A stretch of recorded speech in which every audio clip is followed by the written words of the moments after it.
Olá, povo de Deus! Uma alegria, uma honra estar aqui mais uma vez para contribuir com o Regional Sul 2, que gravou todos os números dessa publicação querida pelo Papa Francisco ao redor das 4 grandes constituições do Concílio Vaticano II. Hoje estamos aqui para gravar o número 34, que trata sobre a paz e que é escrito por Nina Fabrício. Com esse trabalho, com essa gravação de hoje, queremos encerrar esse trabalho tão bem feito, a muitas mãos, com muitas vozes diferentes, com muitas horas de trabalho, para que você possa conhecer um pouquinho mais sobre o tão importante evento do século XX, que é o Concílio Vaticano II. Portanto, tratemos um pouquinho sobre a paz. A paz é, antes de tudo, uma atitude do coração. Nasce da justiça, cresce na fraternidade, vive de gratuidade, impele-nos a servir a verdade. Palavras do Papa Francisco num tweet de 23 de agosto de 2022. A guerra interrompe vidas, porque interrompe sonhos, não apenas pondo fim à sua existência, inclusive quando são vidas inocentes, como era o caso de Lisa, uma menina de apenas 4 anos com síndrome de Down, cujo coração parou durante a chuva de mísseis que caíram na cidade de Vinícius, na Ucrânia. A guerra sempre interrompe vidas, porque interrompe sonhos, esforços, economias, promessas e esperanças de um futuro melhor. Como um tornado, ela aparece no caminho da existência de cada um e o rompe. Assim aconteceu com Ira, uma jovem de 18 anos de Mariupol, que no verão de 2022 foi catapultada de repente para um mundo dominado pela violência e pela única e primária necessidade de se salvar.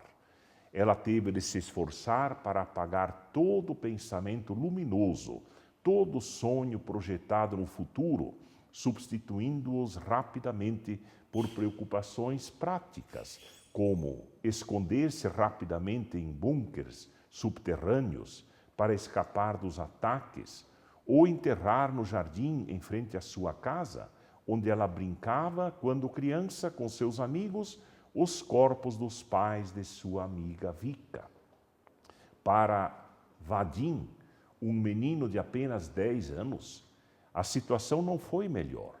Mesmo vivendo em uma área a centenas de quilômetros das zonas de combate, uma região definida por embaixadores e estrategistas como relativamente mais segura. Olia, uma menina de 9 anos de Kiev, com o início da guerra em fevereiro daquele trágico 2022, incrédula e perturbada pelo modo como o conflito irrompeu em sua vida, nos dias agitados em que teve de escolher em poucos minutos quais bonecas levar e quais deixar em sua fuga para Leópolis, pensou em expressar sua desesperança em uma carta enviada por meio da comunidade de Santo Egídio aos seus colegas europeus. A carta de Olia chegou como uma desesperada mensagem. A guerra é um pesadelo. Sempre tenho medo quando as bombas caem. À noite dormimos aterrorizados na estação de metrô, trememos ao som das sirenes e pela manhã, quando acordo, meu primeiro pensamento me leva à minha casa. Pergunto-me ansiosamente se ela ainda estará lá. Terá sido destruída? Ao estrondo das armas, ao terror das vidas que se desfazem, uma após a outra, como em uma dramática sequência, soma-se a angústia do esquecimento, Alguém se lembrará de mim? Alguém se importará com meu destino? Serei salvo ou serei submerso? Devido à guerra na Síria, um número considerável de meninos e meninas nasceram e cresceram sem conhecer um mundo diferente daquele em que cada canto da paisagem mostra os sinais e as marcas dos morteiros, mísseis e balas. Diferente daquele em que o olhar não encontra nada além de ruínas, abandono, degradação, edifícios destruídos, que talvez um dia passem por uma reforma, uma nova camada de tinta, mas nunca mais se erguerão perfeitos e ordenados como deveriam ser. Dali, outra carta chegou à Europa. Foi escrita por outro menino que não queria ser esquecido, Ahmed, de 13 anos. Não me lembro de como era a paz. Eu era muito pequeno. Só lembro que em certo momento não tinha mais nada para comer. Durante os anos de guerra, o núncio na Síria frequentemente voou para o Ocidente, para Roma e outras cidades europeias, com o fim de apelar pela paz e pela causa de um povo extremamente sofrido. Em todas essas ocasiões, os ouvintes que ele tinha diante de si puderam compreender a insensatez e a crueldade dos conflitos cegos, escutando o que aconteceu com um pequeno inocente, um menino, a quem a guerra insana reservou uma terrível ferida nos membros inferiores. Amir gritava de dor e desespero no quarto inóspite de um dos poucos hospitais ainda funcionando na província de Damasco.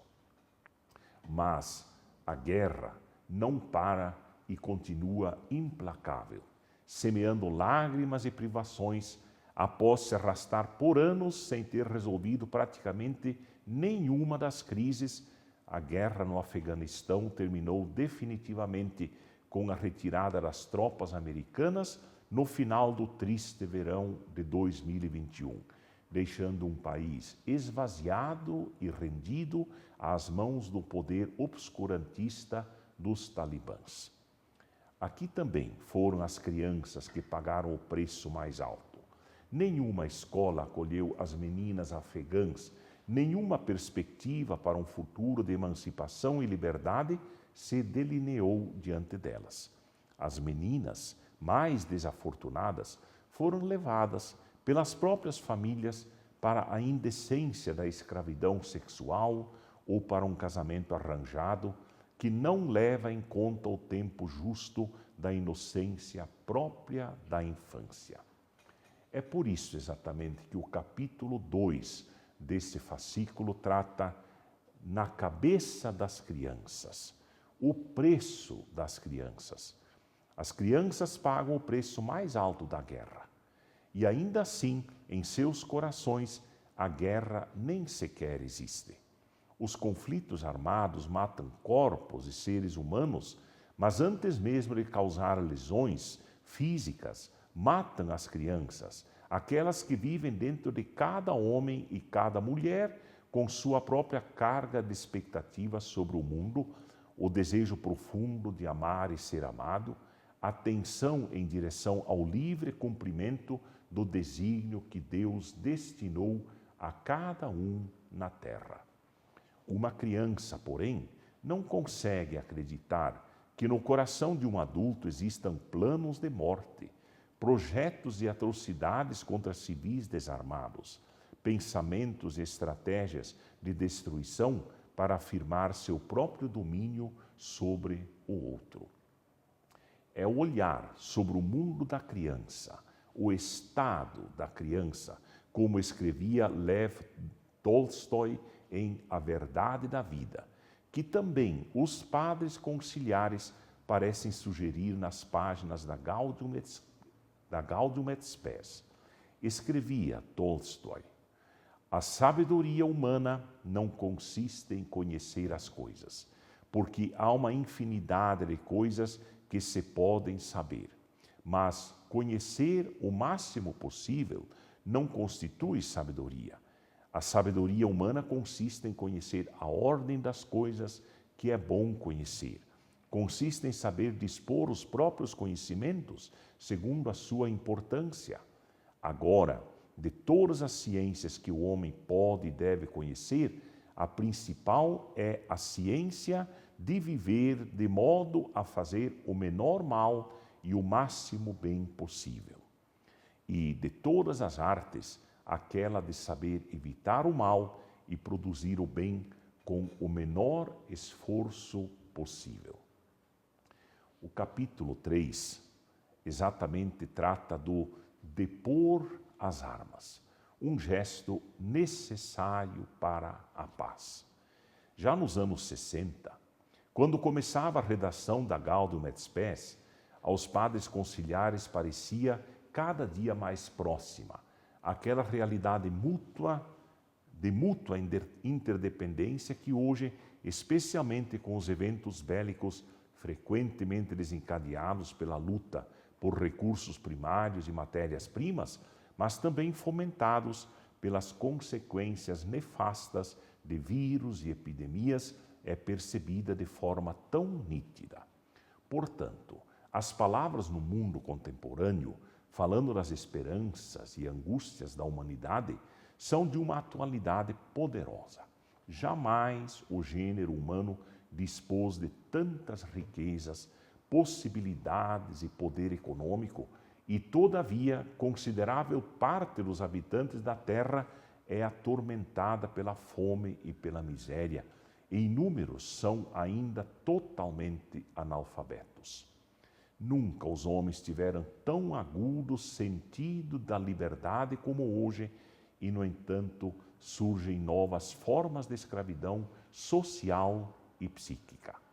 Ao mesmo tempo em que percebe intensamente sua unidade e mútua dependência dos indivíduos em uma necessária solidariedade, o mundo é gravemente levado para lados opostos por forças que lutam entre si.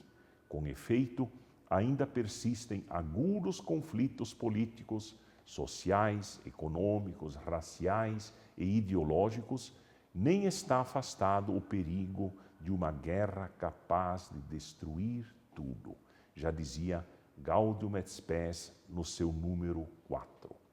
Palavras proféticas que se alinham perfeitamente com as do Papa Francisco, que diversas vezes denunciou abertamente o surgimento de uma terceira guerra mundial em pedaços. Também nesse ponto, fala-se da crise dos mísseis em Cuba. O risco concreto de cair nesse novo abismo, que teria sido ainda mais devastador devido às armas nucleares dos Estados Unidos e da Rússia, as duas superpotências envolvidas, chegou ao ápice em outubro de 62, com a crise dos mísseis na ilha de Cuba. Retornemos àqueles dias, entre 15 e 28 de outubro de 62. A Guerra Fria atingiu o ápice de máxima tensão. Depois, em 14 de outubro, um avião espião americano fotografou o local onde a União Soviética estava construindo algumas bases na ilha caribenha para lançar mísseis nucleares capazes de atingir os Estados Unidos, chegando várias vezes à beira do que se eclodisse teria sido a Terceira Guerra Mundial. Moscou havia se posicionado com 20 mísseis balísticos intercontinentais nas costas cubanas, apontados para as principais cidades americanas.